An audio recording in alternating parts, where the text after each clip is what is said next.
إن الحمد لله نحمده ونستعينه ونستغفره ونؤمن به ونتوكل عليه ونعوذ بالله من شرور أنفسنا ومن سيئات أعمالنا ومن يهده الله فلا مضل له ومن يضلل فلا هادي له وأشهد أن لا إله إلا الله وحده لا شريك له وأشهد أن محمدا عبده ورسوله أما بعد فإن خير الحديث كتاب الله وخير الهدي هدي محمد صلى الله عليه وسلم وشر الأمور محدثاتها وكل محدثة بدعة وكل بدعة ضلالة وكل ضلالة في النار فأعوذ بالله السميع العليم من الشيطان الرجيم بسم الله الرحمن الرحيم يقول الله سبحانه وتعالى في كتابه الكريم ولا تباشروهن وأنتم عاكفون في المساجد وعن عائشة رضي الله عنها قالت كان النبي صلى الله عليه وسلم يجتهد في العشر الأواخر ما لا يجتهد في غيره. برادران اسلام، یہ رمضان المبارک کا مہینہ ہے اور آدھا رمضان گزر چکا ہے اور چند ہی دنوں کے بعد ہم تیسرے عشرے میں داخل ہو جائیں گے. یوں تو رمضان مبارک کا ہر عشرہ اور ہر دن بلکہ ہر لمحہ بڑا ہی بابرکت ہے اور اہل ایمان اس سے بھرپور استفادہ کی کوشش کرتے ہیں اور زیادہ سے زیادہ نیکیاں کرنے اور اجر و ثواب حاصل کرنے کے لیے محنت کرتے ہیں.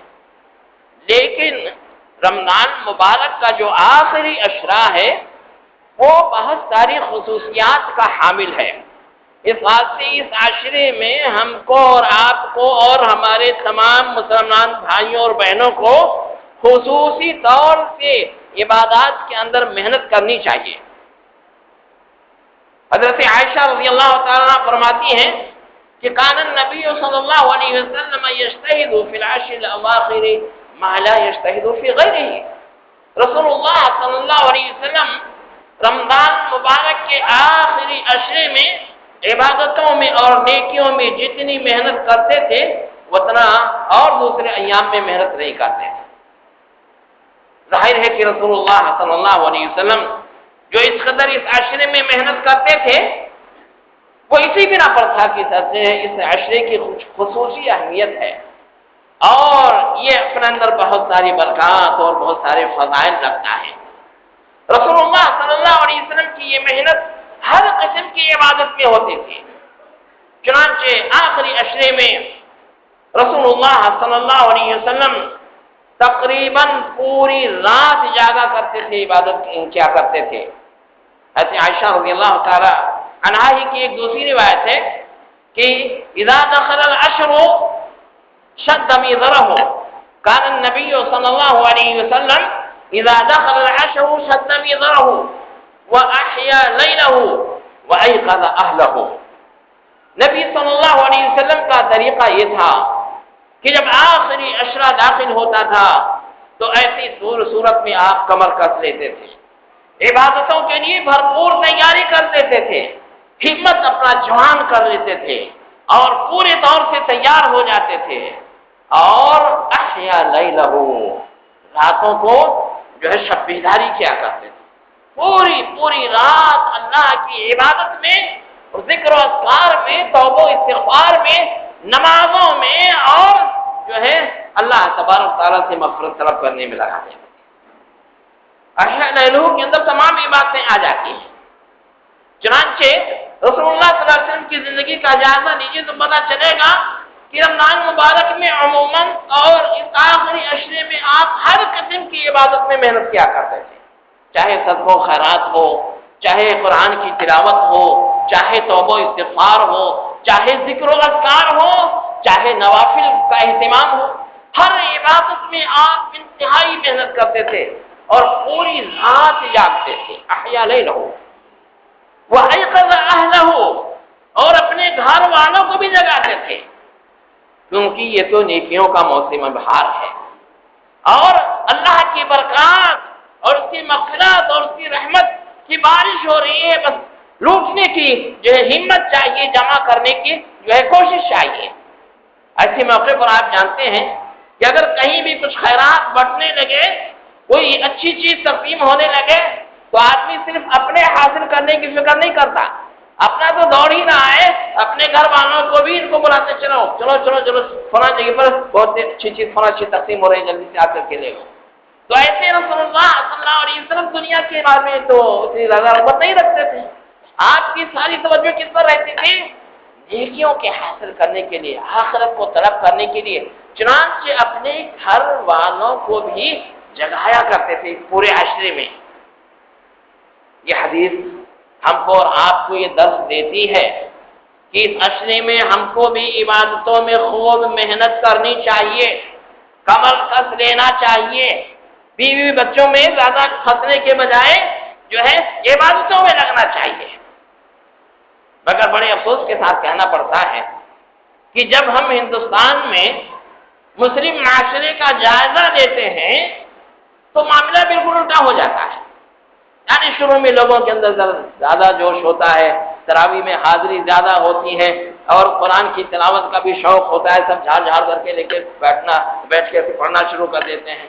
لیکن جیسے جیسے آخری منزل کی طرف بڑھتے جاتے ہیں، سستی کاہلی کا غلبہ ہوتا جاتا ہے، اور آخری عشرہ جو حقیقت میں تمام عشروں کا خلاصہ ہے، جس میں بڑی بڑی نیکیاں، اس میں تو عجیب حال ہو جاتا ہے۔ آپ دیکھیں گے بازار میں بہت چہل پہل ہے، کوئی یہ خرید رہا ہے، کوئی وہ خرید رہا ہے، کوئی عید کی تیاری کر رہا ہے، کپڑوں کی فکر میں لگا ہوا ہے، سوئیوں کی فکر میں لگا ہوا ہے، دعوتوں کی فکر میں لگا ہوا ہے، دکاندار 24 گھنٹہ جاگ رہا ہے اور جوجھ رہا ہے، لیکن نیکیوں کے معاملے میں وہ فکر نہیں ہوتی ہے۔ عورتوں کو بھی دیکھو، چندیاں لے لے کر کے ایک دکان، دو دکان، تین دکان ڈھونڈتی رہتی ہیں، یہ میچ نہیں کر رہا ہے، وہ نہیں مل رہا ہے، وہ نہیں مل رہا ہے۔ آخرت کی فکر پتہ نہیں کیوں کم ہو جاتی ہے۔ اور یہ ہے کہ اب آخری عشرہ ہے، پہلے 5 پارہ پڑھتے تھے، اب 7 پارہ پڑھ لو روزانہ، 10 پارہ پڑھ لو روزانہ، 100 مرتبہ سبحان اللہ میں وہ بھی حمدی کہتے تھے، تو اب جو ہے 500 مرتبہ کہہ لو، 1000 مرتبہ کہہ لو، توبہ استغفار کے لیے ذرا سا دل جمعی کے ساتھ میں لگ جاؤ، خوب رو رو کر کے اپنے گناہوں سے مغفرت کرا لو۔ اس بات میں کوتاہی آ جاتی ہے، آپ اچھی طریقے سے دیکھتے ہو۔ ڈرتا ہے کہ کہیں شیطان اپنی سازش میں کامیاب ہو جاتا ہے۔ شیطان تو ہمارا اور آپ کا دشمن ہے، آپ کو جانتا ہوں، آپ تو جانتے ہوں گے۔ جس وقت آدم علیہ السلام کی تخلیق ہوئی، اسی وقت سے بیچارے کو سخت تکلیف ہوئی اور سجدہ کرنے کے لیے کہا تو انکار کر دیا، اور اس وقت سے ہماری دشمنی میں لگا ہوا ہے۔ جہاں بھی نیکیوں کی اس قسم کے مواقع آتے ہیں، وہ پہنچ جاتا ہے اور لوگوں کو دوسری چیزوں میں مشغول کر دیتا ہے۔ سب کو فکر ہو جاتی ہے، عید آ رہی ہے، کپڑا ہمارے ایک آدمی کا ایسا ہونا چاہیے، ویسا ہو جانا چاہیے، ذرا جلدی کی ہاں بھاگو، ذرا یہاں لے کے آؤ، وہاں لے کر کے آؤ، اس وقت دعوتیں بہت ہوں گی، ان کو بلائیں گے، ان کو بلائیں گے، یہ انتظام کرو، عید کے لیے گوشت کہاں سے آئے گا اور سوئیاں کیسے پڑیں گی، کیا کیا مسئلہ ہے، ایک سب میں لگا کر کے، اور اصل جو اس کی عبادت ہے اور رمضان مبارک کا جو اصل تحفہ ہے، اس کے بارے میں لوگ غافل ہو جائیں۔ حالانکہ رسول اللہ صلی اللہ علیہ وسلم کی حیات مبارکہ کو دیکھیے، یہ حضرت عائشہ رضی اللہ عنہا کیا فرماتی ہیں؟ کان النبی صلی اللہ علیہ وسلم اذا دخل العشر شد مئزره، جیسے آخری عشرہ داخل ہوتا تھا رسول اللہ صلی اللہ علیہ وسلم اپنی کمر کس لیتے تھے۔ کمر کس کے تو آپ جانتے ہیں کیا مطلب ہوتا ہے، یعنی بھرپور تیاری کر لیتے تھے۔ واحیا لیلہ، پوری رات عبادت کیا کرتے، اور اپنے گھر والوں کو بھی جگاتے تھے، بیوی کو، بچے کو، بچوں کو، بچیوں کو، بہو کو، سب کو، بھئی بس موسم میں باہر ہے، نیکیوں کا بھی جو کچھ کرنا ہے کر لو اور اللہ سے مغفرت کرا لو، اس کی رحمت کے مستحق بن جاؤ، پھر تو موقع نکل جائے گا، بس 10 روز اور رہ گئے۔ اس طریقے سے سب کو جگاتے تھے۔ تو ہم کو بھی اس سنت پر عمل کرنا چاہیے۔ ایک روایت میں تو یہ ہے کہ رسول اللہ صلی اللہ علیہ وسلم شروع کے 20 دن راتوں میں سوتے بھی تھے اور قیام اللیل بھی کرتے تھے، راتوں کو سوتے بھی تھے اور قیام اللیل بھی کرتے تھے، تراویح تہجد کی نماز بھی پڑھتے تھے، مگر کچھ سوتے بھی تھے۔ لیکن آخری عشرے میں رسول اللہ صلی اللہ علیہ وسلم صرف اور صرف عبادت میں لگے رہتے تھے، رات کو سوتے نہیں۔ میں آخری عشرے کی بات کر رہا ہوں، صرف 7 راتوں کی بات نہیں کر رہا ہوں۔ ہمارے یہاں تو 7 راتوں میں بھی جاگنے میں لوگوں پہ لالے پڑے رہتے ہیں، لیکن رسول اللہ صلی اللہ علیہ وسلم پورے 10 دنوں کی راتیں جو ہوتی تھیں، چاہے وہ طاق رات ہو چاہے جفت رات ہو، برابر اس میں جاگتے تھے۔ آپ جانتے ہیں کہ اس میں کتنی خیر و برکت ہے۔ ایک چیز تو یہ ہے کہ اگر ہم پورا عشرہ رات میں جاگ لیتے ہیں تو ایسی صورت میں انشاءاللہ لازمی طور سے لیلۃ القدر پا جاتے ہیں، شب قدر پا جاتے ہیں۔ چاہے چاند دیکھنے میں کچھ گڑبڑی ہوئی ہو، آگے پیچھے ہمارا روزہ چل رہا ہو، شران تو وہ معفو عنہ ہے، لیکن یہ نہیں ہوگا کہ اب آگے کہیں ایک تاریخ آگے نہ ہو، جس کو ہم 23 سمجھ رہے ہیں وہ کہیں 24 نہ ہو، جس کو ہم 21 سمجھ رہے ہیں وہ کہیں 20 ہی نہ ہو، ایسے نہیں ہوگا۔ جب پورا عشرہ جاگیں گے تو شب قدر تو فوت نہیں ہو پائے گی، اور جب پورے عشرے میں عبادت کا جو ہے مقام ہے، اس کی فضیلت ہے، تو اگر خالی 5 روز 7 راتوں میں جاگے، اس کے مقابلے میں اگر 10 روز جاگے، محنت کیا، تو اجر و ثواب ڈبل ہو جائے گا کہ نہیں ہو جائے گا؟ تو ہم جیسے دنیاوی معاملے میں ڈبل کے پیچھے بھاگتے ہیں اور کہتے ہیں اس میں کم ہے تو چھوڑ دو، تو ڈبل کے لیے ہم کیوں نہیں محنت کرتے؟ اس بات سے پورے عشرے میں ہم کو محنت کرنی چاہیے۔ رسول اللہ صلی اللہ علیہ وسلم کی دیکھیے کہ اس عشرے کی کیا خصوصیت ہے کہ اس عشرے میں رسول اللہ صلی اللہ علیہ وسلم خوب جاگتے تھے اور پورے گھر والوں کو جگاتے تھے۔ اس عشرے کی دوسری خصوصیت یہ ہے کہ اس عشرے میں رسول اللہ صلی اللہ علیہ وسلم اعتکاف فرمایا کرتے۔ اعتکاف کا کیا مطلب ہوتا ہے؟ اعتکاف کا مطلب ہوتا ہے کہ اللہ کی عبادت کے لیے، وسیع رضا کو حاصل کرنے کے لیے آپ ایک ایسی مسجد میں جہاں کم از کم جماعت کے ساتھ 5 وقت کی نماز ہوتی ہو، اپنے آپ کو محفوظ کر دیں۔ کیونکہ اعتکاف کے معنی ہوتے ہیں کسی چیز پر جم جانا، پوری توجہ اسی پر مبذول کر دینا، چاہے وہ خیر کا کام ہو چاہے شر کا کام ہو۔ جیسے قرآن کریم میں ہے کہ ابراہیم علیہ السلام نے کہا ما هذه التماثيل التي انتم لها عاكفون، یہ مورتیاں کیا ہیں جن کے پاس تم اس طریقے سے دھونی رما کے اور جم کے بیٹھے ہوئے ہو؟ تو دیکھیے وہ لوگ مورتیوں کے پاس جو ہے اس طریقے سے جم کے بیٹھتے تھے، اس کو قرآن نے اعتکاف کہا ہے۔ اور رسول اللہ صلی اللہ علیہ وسلم کے بارے میں حضرت عائشہ رضی اللہ تعالیٰ کی روایت ہے کہ کان النبی صلی اللہ علیہ وسلم یعتکف العشر الاواخر، رسول اللہ صلی اللہ علیہ وسلم آخری عشرے کے اعتکاف کیا کرتے تھے۔ کب تک؟ حتی توفاہ اللہ، اپنی موت تک، اس وقت تک کہ اللہ نے آپ کو وفات دے دی۔ کوئی ساتھ اعتکاف آپ تک نہیں فرماتے تھے۔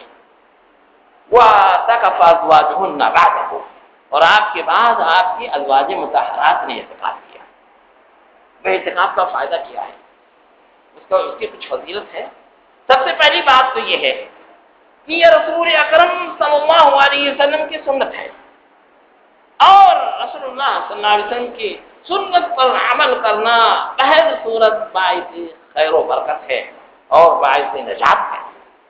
اس بات سے اس سنت کو ہمیں جائز رکھنا چاہیے، اور اگر کسی نے نظر مان لی ہے تو ایسی صورت میں اعتکاف کرنا اس کے اوپر واجب ہو جاتا ہے، کیونکہ رسول اللہ صلی اللہ علیہ وسلم نے فرمایا کہ جب تم کسی نیک کام کی نظر مانو تو ایسی صورت میں وہ نیک کام ضرور کرو، اپنی نظر کو پورا کرو۔ ایک فتویٰ دور جاہلیت ہی میں یعنی اسلام قبول کرنے سے پہلے ایسے عمر رضی اللہ تعالیٰ عنہ نے نظر مانی کہ ایک روز مسجد الحرام میں ہم اعتکاف کریں گے۔ تو اسلام قبول کرنے کے بعد میں رسول اللہ صلی اللہ علیہ وسلم سے آ کر کے انہوں نے پوچھا کہ اللہ کے رسول میں نے ایسی نظر مانی تھی تو کیا کروں؟ تو ہم نے فرمایا اوفی بنظرک، اپنی نظر کو تم پورا کرو۔ تو اگر کسی نے نظر مانی ہے تب تو اعتکاف میں بیٹھنا اور اعتکاف کرنا واجب ہے، اور اگر نظر نہیں مانی ہے تو سنت موقدہ ہے۔ اور رسول اللہ صلی اللہ علیہ وسلم نے، آپ کی ازواج مطہرات نے، صحابہ کرام نے اور سب سے ثانی نے ہمیشہ اس کا بڑا اہتمام کیا ہے۔ ابھی آپ نے سنا کہ رسول اللہ صلی اللہ علیہ وسلم ہمیشہ اعتکاف کرتے ہیں، بلکہ ایک سال تو تو رسول اللہ صلی اللہ علیہ وسلم نے پورے مہینے کا اعتکاف کر دیا. پہلے عشرے میں اعتکاف میں بیٹھے اور آپ کو خبر نہیں تھی کہ شب قدر جو ہے کس عشرے میں ہے، تو پورا عشرہ جب اعتکاف کر دیے تو جبریل علیہ السلام نے آ کر کے بتایا کہ جس رات کی تلاش میں آپ اعتکاف میں بیٹھے ہوئے تھے وہ رات آگے ہے. یہ نہیں بتایا کہ کس عشرے میں آگے بس ہے. رسول اللہ صلی اللہ علیہ وسلم نے سمجھا کہ بیچ والے عشرے میں یہ جو ہے رات ہے. آپ نے صحابہ کرام کے ساتھ پھر اعتکاف کیا. جب 20ویں تاریخ ہو گئی تو پھر جبریل علیہ السلام نے بتایا کہ جس رات کی تلاش میں آپ جو ہے اعتکاف میں تھے وہ آگے ہے، آگے والے سے. پھر آپ نے صحابہ کرام سے کہا بھائی جس کی تلاش میں ہم لوگ اعتکاف میں تھے وہ آگے ہے، اس واسطے جو لوگ ہمارے ساتھ اعتکاف میں تھے وہ پھر اعتکاف میں رہ جائیں. اس طریقے سے شب قدر کی تلاش میں آپ نے پورے مہینے کا اعتکاف کر دیا. آج ہم لوگ 10 روز کے اعتکاف میں بھی ہچکچاتے ہیں اور کہتے ہیں بڑا کام ہے، کارخانہ کون دیکھے گا، ہمارا کاروبار کون دیکھے گا، یہ کون دیکھے گا. کاروبار اور کارخانہ کتنے دن کے لیے؟ اور اصل زندگی کون ہے؟ یہ زندگی ہے، دنیا کی زندگی ہے یا آخرت کی زندگی ہے؟ اس کے لیے 10 روز نہیں نکال سکتے اور سال بھر دنیا کے پیچھے ہم بھاگ رہے ہیں، دوڑ رہے ہیں. ذرا جاتا لینے کی ضرورت ہے. ایک مرتبہ رسول اللہ صلی اللہ علیہ وسلم نے ہر سال تو رسول اللہ صلی اللہ علیہ وسلم 10 روز کا اعتکاف کرتے ہی تھے، مگر آخری سال آپ نے 20 روز کا اعتکاف کیا. اور ایک مرتبہ ایسا ہوا کہ جب آخری عشرہ آنے کا وقت ہوا، پھر 20 تاریخ نہیں ہوگی، تو ایسے عائشہ رضی اللہ تعالیٰ نے کہا کہ اللہ کے رسول میں بھی اعتکاف میں بیٹھوں گی، اجازت دے دیجیے. شوہر سے اجازت لینا پڑتا ہے، تو اجازت دے دیجیے. رسول اللہ صلی اللہ علیہ وسلم نے اجازت دے دی ان کو. جب ان کو اجازت مل گئی تو حضرت حفصہ رضی اللہ تعالیٰ عنہ کو معلوم ہوا، تو آئی حضرت عائشہ رضی اللہ عنہ کے پاس، ذرا میرے لیے بھی رسول اللہ صلی اللہ علیہ وسلم سے اجازت دے دیجیے، مجھ کو بھی اجازت مل جائے تو میں بھی اعتکاف میں بیٹھوں گی. جا کے حضرت عائشہ نے ان کے لیے بھی اجازت لے لی. حضرت زینب رضی اللہ عنہا کو معلوم ہوا تو انہوں نے بھی اپنا خیمہ لا کے مسجد میں لگا دیا. دو کو پرمیشن مل گئی، مجھ کو نہیں دیں گے کیا؟ دیں گے ضرور. تو آپ نے لگا دیا. رسول اللہ صلی اللہ علیہ وسلم باہر نکلے تو دیکھا مسجد میں 3 خیمے لگے ہوئے ہیں. پوچھا یہ کن کے خیمے ہیں؟ ارے کہا یہ عائشہ، حفصہ اور زینب کے خیمے ہیں، آپ کی ازواج مطہرات کے خیمے ہیں. کان خیر ارضنا، کیا ان سب کا ارادہ اور نیت جو ہے نیکی کی ہے کہ مقابلہ آرائی ہو رہی ہے؟ کہیے تو نہیں عائشہ جو ہے اعتکاف میں بڑھ جائے گی تو اللہ کی بڑی رسول اللہ صلی اللہ علیہ وسلم کی بڑی چہیتی ہو جائے گی، زیادہ محبت کرنے لگیں گے. تو حفصہ نے سوچا میں بھی کیوں نہ چہیتی بن جاؤں. پھر زینب نے سوچا میں کیوں نہ بن جاؤں. ایسی کچھ بات نہیں، سب خیمے اکھاڑو اور سب کے خیمے اکھڑوا دیے. چلو پرمیشن ختم. اور آپ بھی نہیں بیٹھے، نہیں تو کہیں کہتی اچھا آپ تو نیکیاں لوٹ رہے ہیں، اعتکاف میں بیٹھے ہیں اور لوگوں کو منع کر دیا. آپ نے بھی اس مرتبہ اعتکاف نہیں، لیکن اس مرتبہ اعتکاف نہیں کیا تو پھر شوال کے پہلے عشرے میں آپ نے اعتکاف کیا، چھوڑ نہیں دیا. بھائی دیکھو اعتکاف کے لیے سب سے پہلی شرط یہ ہے کہ معتکف مسلمان ہو. کوئی کافر اعتکاف میں بیٹھے تو کوئی فائدہ نہیں. دوسری شرط یہ ہے کہ کم سے کم وہ سن تمیز کو پہنچ گیا ہو. چھوٹا موٹا بچہ جس کو کوئی تمیز نہیں، مسجد میں لاؤ پیشاب پخانا کرے گا، دوڑے گا، ہنگامہ کرے گا، کوئی فائدہ نہیں. کم سے کم 10-11 سال کا بچہ ہو جس کو عبادت کی خواہش ہے، جو نماز پڑھنا جانتا ہے، عبادت کرنا جانتا ہے. وہ آخر بالغ کی شرط نہیں ہے، بچے بھی اعتکاف میں بیٹھ سکتے ہیں، لیکن کم سے کم سن تمیز کو پہنچ گیا ہو. اگر عورت اعتکاف میں بیٹھے تو اس کے لیے یہ بھی شرط ہے کہ وہ حیض و نفاس سے پاک ہو. ابھی آپ نے دیکھا کہ عورتیں بھی اعتکاف میں بیٹھ سکتی ہیں. اس کے ساتھ یہ بھی شرط ہے کہ میرے شوہر کی طرف سے اجازت ہو، اگر شادی شدہ ہے اس کے ولی کی طرف سے اجازت ہو اور حفاظت کا بندوبست ہو. ایسا نہ ہو کہ مسجد میں اکیلے بیٹھ جائے، ڈر جائے، کوئی اور واقعہ پیش آ جائے جو شرمناک ہو، ایسی بات نہ ہونے پائے. اور اس کے ساتھ یہ بھی شرط ہے کہ عبادت نہایت اخلاص کے ساتھ اللہ کی رضا کے لیے اور زیادہ سے زیادہ عبادت اور نیکیاں کرنے کے لیے ہو. دکھانے کے لیے نصاب فلاں صاحب 10 سال سے اعتکاف میں بیٹھ لیں اور فلاں صاحب ایسے کریں، لوگ چرچا کریں. چرچا کرانے کے لیے نہیں، شہرت حاصل کرنے کے لیے نہیں، خالص اللہ کی رضا کے لیے ہو. اور پھر اس کے ساتھ یہ شرط ہے کہ مسجد میں ہو. وَلَا تُبَاشِرُوهُنَّ وَأَنْتُمْ عَاكِفُونَ فِي الْمَسَاجِدِ. تم عورتوں سے مباشرت نہ کرو اس حال میں کہ تم مسجدوں میں اعتکاف کرنے والے ہو۔ مسجدوں میں اگر ایسی مسجد میں اعتکاف کریں جہاں 5 وقت کی باجماعت نماز ہوتی ہے اور جمعہ کی بھی نماز ہوتی ہے تو یہ سب سے زیادہ افضل اور اولا ہے، کیونکہ ایسی صورت میں کوئی نماز فوت نہیں ہوگی، نماز جمعہ کے لیے بھی کوئی پریشانی نہیں ہوگی۔ لیکن اگر محلے کی کوئی ایسی مسجد ہے جہاں 5 وقت کی نماز جماعت کے ساتھ ہوتی ہے، البتہ جمعہ کی نماز نہیں پڑھتے، جمعہ کے لیے نمازی دوسری بڑی مسجد میں چلے جاتے ہیں، تو راجح قول کے مطابق یہاں بھی اعتکاف میں بیٹھ سکتے ہیں اور جمعہ سے کچھ پہلے وضو کر کے اپنا جب خطبے کا وقت ہونے کے قریب ہو 5-10 منٹ پہلے جا کے جمعہ والی مسجد میں چلے جائیں گے اور جمعہ پڑھ کے اور فوراً واپس اپنے اعتکاف گاہ میں چلے آئیں گے۔ اس طریقے سے ہوگا جیسے مسجد سے ضروری حاجات کے لیے، مسجد میں اب تو ماشاءاللہ ہر مسجد میں لیٹرن باتھ روم کا انتظام ہو گیا ہے، وضو خانہ بن گیا ہے، پہلے کہاں یہ سب انتظامات؟ تو ایسی صورت میں اگر مسجد میں لیٹرن باتھ روم نہیں ہے تو پیشاب کرنے کے لیے، پاخانہ کرنے کے لیے، وضو کرنے کے لیے، اگر غسل ضروری ہے تو غسل کرنے کے لیے باہر جا سکتے ہیں، اور اگر کھانا کوئی لانے والا ہے تو مسجد میں کھانا کھائیے، باہر جانے کی ضرورت نہیں ہے، لیٹرن باتھ روم ہے یہیں اپنے قضاء حاجت کیجیے، گھر اور کہیں جانے کی ضرورت نہیں ہے۔ غسل کی ضرورت پڑی یہاں ہے غسل خانہ، وہاں بیٹھ کے نہا سکتے ہیں، وضو خانے پہ بیٹھ کے نہا سکتے ہیں، یہیں نہائیے، باہر جانے کی ضرورت نہیں۔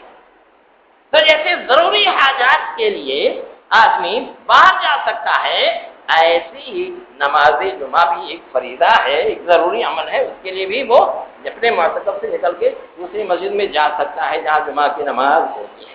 تو بہرحال یہ چیزیں ضروری ہیں۔ کیا جو ہے آدمی جو ہے جنازے میں شرکت کرنے کے لیے یا کوئی مریض آدمی ہو تو اس کی عادت کے لیے جا سکتا ہے اعتکاف کی حالت میں کہ نہیں جا سکتا؟ دیکھیے کاموں کی آپ دیکھیے اعمال کی تو 3 قسمیں ہوتی ہیں۔ ایک اعمال ایسے ہیں کہ جو ضروری ہیں، ان کے بغیر چارے کار نہیں ہے، جیسے بتایا کہ بھائی کھانا پینا ضروری ہے، پیشاب پخانا ضروری ہے، اگر اس کا یہاں انتظام ہے تو ٹھیک، نہیں تو اس کے لیے باہر جا سکتے ہیں کیونکہ ضروری ہے، اور یہاں انتظام نہیں تو ایسے طور پہ جانا ہی پڑے گا، اجازت ہے۔ اور حضرت عائشہ رضی اللہ تعالیٰ کی روایت ہے کہ رسول اللہ صلی اللہ علیہ وسلم گھر میں نہیں داخل ہوتے تھے مگر ضروری حاجات کے لیے ہی، تو ضروری حاجات کے لیے جا سکتے ہیں اور نہیں، اور وہ اتنا کام کر کے فوراً واپس آ جائیں۔ یہ نہیں کہ لوٹا لیا اور گھر گئے تو 1 گھنٹہ بیٹھے وہاں سب سے گپ شپ کر رہے ہیں، اس کی گنجائش نہیں، صرف قضاء حاجت کر کے اپنے گھر آ جائیں۔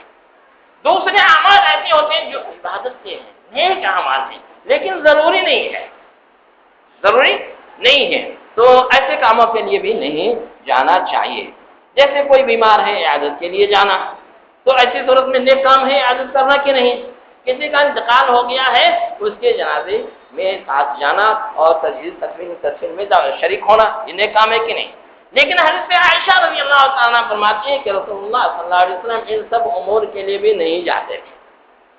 البتہ علامہ ابن عثیمین رحمۃ اللہ علیہ نے لکھا ہے کہ اس قسم کا نیک عمل اگر اعتکاف میں بیٹھنے سے پہلے ہی اس نے یہ شرط رکھی ہے کہ اللہ اگر اس قسم کی کوئی بات ہوئی تو میں اس کام کے لیے جاؤں گا، جیسے اعتکاف میں بیٹھنے جا رہا ہے، اس کا کوئی رشتہ دار بیمار ہے، وہ اللہ کی طبیعت خراب ہے، بیوی بیمار ہے، کوئی بچہ علیل ہے، تو ایسی صورت میں وہ اسی وقت وہ شرط لگا لیتا ہے، اللہ سے کہہ لیتا ہے اللہ میرا بچہ بیمار ہے، میں ذرا دیکھنے کے لیے 1 مرتبہ 10 منٹ کے لیے چلا جایا کروں گا، یا کوئی بیمار ہے اگر اس کا انتقال ہو گیا تو میں اس کے جنازے میں شریک ہوں گا، تو یہ شرط رکھ کر کے نیت کر کے شروع ہی میں وہ اعتکاف میں بیٹھا ہے تو جا سکتا ہے، نہیں تو نہیں جا سکتا، پہلے سے نیت اور شرط نہیں تھی تو نہیں جا سکتا، ایسا انہوں نے کہا ہے واللہ عالم۔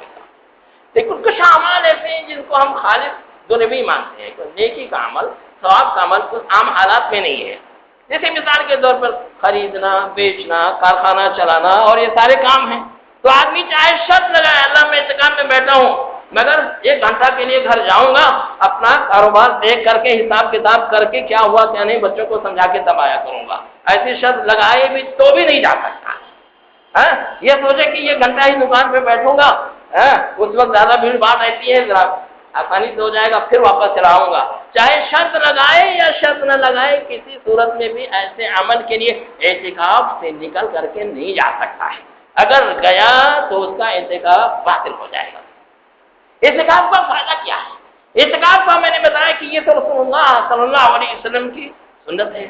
اور دوسری بات یہ ہے کہ ایک آدمی جب اپنے گھر باہر کو چھوڑ کر کے، بیوی بچوں کو دیکھ کر کے، چھوڑ کر کے اور کاروبار کو ترک کر کے اللہ کے گھر میں آ کے 10 روز کے لیے بیٹھ جاتا ہے، سب سے تعلقات منقطع ہو گئے، خالی اللہ سے رشتہ جوڑا اور اس کی رضا کے لیے اس نے گھر میں آ کے بیٹھ گیا، تو ظاہر ہے یہ خود یہ بہت بڑا عمل ہے۔ آدمی سب کچھ چھوڑ چھاڑ کے اللہ سے اپنا تعلق جوڑ لے، ہے بڑی چیز کہ نہیں؟ بڑی چیز ہے۔ اس کے بعد میں یہاں جو 10 روز رہتا ہے، وہ 10 روز ہر وقت اللہ کی عبادت میں لگا رہتا ہے۔ سونا بھی ہوتا ہے تو دن میں سوتا ہے، رات میں نہیں سوتا، تاکہ رات میں زیادہ سے زیادہ عبادت کرے اور شب قدر فوت نہ ہونے پائے۔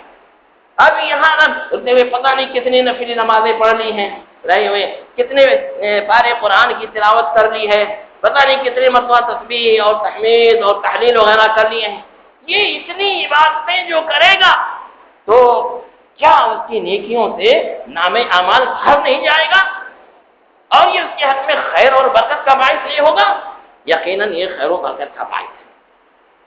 اور ایک آدمی جب ساری دنیا سے تعلقات منقطع کر کے اللہ کی عبادت میں لگ جاتا ہے تو گویا کہ وہ اپنے مقصد زیست کو، مقصد تخلیق کو سمجھ لیتا ہے۔ وما خلقت الجن والانس الا ليعبدون، ہم نے انسانوں اور جنوں کو اپنی عبادت کے لیے پیدا کیا، اپنے مقصد کو سمجھ کے کم سے کم ایک اشتراک صرف عبادت میں لگا رہتا ہے۔ اور غور کیجیے تو اس کی مشابہت فرشتوں سے ہو جاتی ہے۔ فرشتوں کا کام کیا ہے؟ فرشتے بس اللہ کی اطاعت اور عبادت میں لگے رہتے ہیں اور کوئی کام نہیں کرتے، اللہ کی اطاعت اور عبادت میں لگے رہتے ہیں۔ اس نے بھی سب کو چھوڑ کے اللہ کی عبادت کے لیے اپنے آپ کو خاص کر لیا، فرشتوں کی مشابہت حاصل ہو گئی۔ تو بہت بڑی چیز ہے اور اس کی فکر کرنی چاہیے۔ اور اعتکاف کے لیے جو ہے 10 روز تو یقیناً سنت موقعہ ہے اور بہتر ہے، لیکن اگر کبھی کسی کو 10 روز کا موقع نہیں مل پاتا ہے کسی مجبوری کی بنا پر، جیسے میں دیکھتا ہوں کبھی کبھی ہمارے ہاں چھٹی ابھی کب ہوگی؟ 19 رمضان کو ہوگی، تو بعض لوگ اپنے بچوں کو لینے کے لیے جائیں گے جب تک ہو سکتا ہے کہ پہلا دن جو ہے نکل جائے، تو کیا ایسی صورت میں اعتکاف میں بیٹھ سکتے کہ نہیں بیٹھ سکتے؟ بھائی 1 روز تو چھوٹ گیا، اب 10 روز میں سے کیا 9 روز بیٹھے، 8 روز بیٹھ سکتے ہیں، اور 3 روز 4 روز بھی بیٹھنا تو بیٹھ سکتے ہیں۔ ابھی حضرت عمر رضی اللہ تعالیٰ عنہ کا واقعہ بتایا کہ انہوں نے 1 روز کے لیے نظر مانی تھی، 1 روز کے اعتکاف کے لیے نظر مانی تھی، تو بیٹھ سکتے ہیں۔ لیکن ظاہر ہے کہ جو پورا عشرہ اعتکاف میں بیٹھے گا تو اس کی بات اور ہی ہوگی، کیونکہ ایک تو رسول اللہ صلی اللہ علیہ وسلم کی سنت پر اس نے عمل کر لیا، دوسرے جتنے دن بیٹھے گا اتنے اس کی عبادتیں بڑھ جائیں گی اور شب قدر کے پانے کا احتمال اور امید بڑھ جائے گی۔ جو ہے صرف 3 روز بیٹھے گا تو ایسی صورت میں یہ احتمال ہے کہ کہیں شب قدر نکل نہ گئی ہو اور نہ پائے۔ اسی طریقے سے اتنے دن ہی جو نیکیاں کرے گا اسی کا ثواب پائے گا۔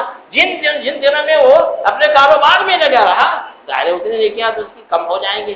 تو بہرحال گنجائش ہے اس کی۔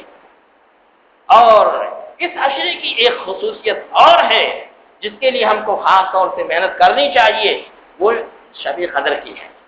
اسی عشرے میں شب قدر ہے۔ کون سی شب قدر؟ جس کے بارے میں اللہ جل شانہ نے فرمایا انا انزلناه في ليلة القدر وما ادراك ما ليلة القدر ليلة القدر خير من 1000 شهر تنزل الملائكة والروح فيها بإذن ربهم من كل امر سلام هي حتى مطلع الفجر۔ ہم نے قرآن کریم کو شب قدر میں نازل کیا ہے۔ شب قدر میں قرآن جیسی کتاب اللہ تبارک تعالیٰ نے امت محمدیہ کو عطا فرمایا ہے۔ وما ادراک ما لیلۃ القدر، اور آپ کو کیا پتا کہ شب قدر کیا ہے، اس کی کتنی اہمیت ہے، اس کی فضیلت کتنی ہے، اس کا ثواب کیا ہے، یہ حقیقت میں اللہ ہی جانتا ہے۔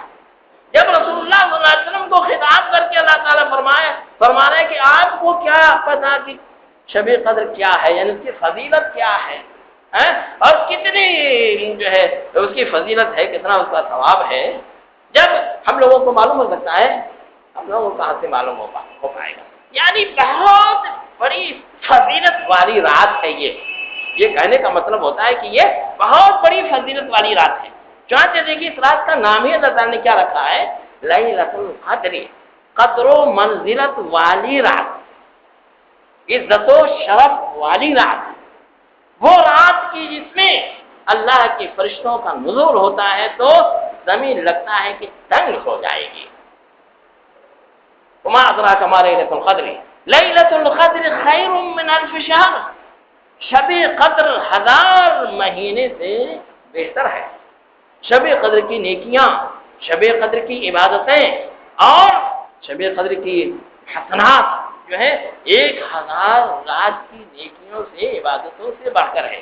1000 رات کا اگر سال بنائیے تو کتنے سال ہوتے ہیں؟ 88 سال 4 مہینہ. اللہ اکبر. اگر اس سال جو ہے آخری عشرے میں اعتکاف کر کے اور اس رات کو پا لیجیے عبادت کر کے تو کتنے سال کی عبادت کا ثواب پا جائیں گے؟ 88 سال 4 مہینے.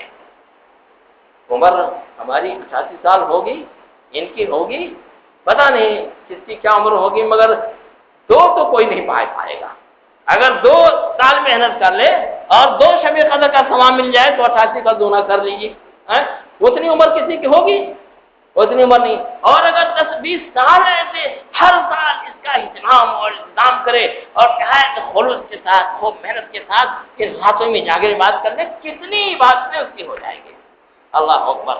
ہم لوگ پہلے امتوں کے بارے میں سنتے تھے اور سنتے حدیثوں میں بات ہے کہ عمریں بڑی لمبی ہوتی تھی. ایسے نوح علیہ السلام نے اپنی قوم میں 950 سال جو ہے دعوت و تبلیغ کا کام کیا. 1000 سال تو ویسے رہے. اب پوری پہلے کی امتوں نے جن کی عمریں ایسی 900 سال ہوتی تھیں، 1000 سال ہوتی تھیں، انہوں نے نیکیاں کی ہوں. اور امت محمدیہ کی عمر آپ کی اور ہماری عمر اوسطاً 70-75 سال، مابین 60 و 70، 60 اور 70 کے درمیان میں. ایک آدھ لوگ 100 تک پہنچ جاتے ہیں لیکن کم، ایک آدھ اور زیادہ ہوتے ہیں لیکن بہت سے تو 60 سے نیچے ہی چلے جاتے ہیں. تو اللہ نے کیا فضل و کرم کیا ہے کہ اس امت کو ایسی رات دے دی ہے کہ اگر 4-6 سال بھی صرف 10 روز محنت کر کے یہ 4-6 مرتبہ بھی یہ رات حاصل کر لے تو پہلے کی امتوں سے گھاٹے میں نہیں رہے گا، نقصان میں نہیں رہے گا. یہ امت محمدیہ کو کہنے کا نہیں موقع ملے گا کہ اللہ ان کو عمریں زیادہ تیز دیتی ہیں، انہوں نے نیکیاں خوب کر لی، میری ہم لوگوں کی عمریں کم کیوں کر دیا؟ ہم کو بھی ایسی عمر ملتی تو نیکیاں خوب کر دیتے.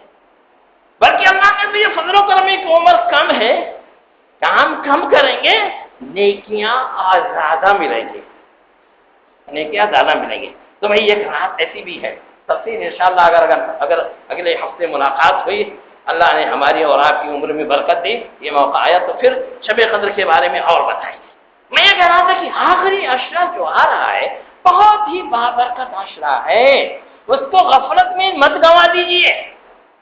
اگر کسی نے غفلت میں گنوا دیا، اس سے زیادہ جو ہے بدقسمت اور اس سے زیادہ بے وقوف اور اس سے زیادہ شیطان کے پھندے میں پھنسنے والا کوئی نہیں ہے. کامیاب ہو گیا، شیطان پھنسا دیا. اس واسطے آخری عشرے کو صرف بازاروں میں گھومنے اور عید کی تیاری میں دنوں رات مگن رہنے میں مت خرچ کیجیے. زیادہ سے زیادہ نیکیوں کے حاصل کرنے کے لیے محنت کیجیے. اللہ تعالیٰ ہم کو اور آپ کو اور تمام مسلمانوں کو اس کی توفیق عطا فرمائے. آمین. اقول قولی هذا واستغفر الله ولكم ولسائر المسلمين فاستغفروه انه هو الغفور الرحيم.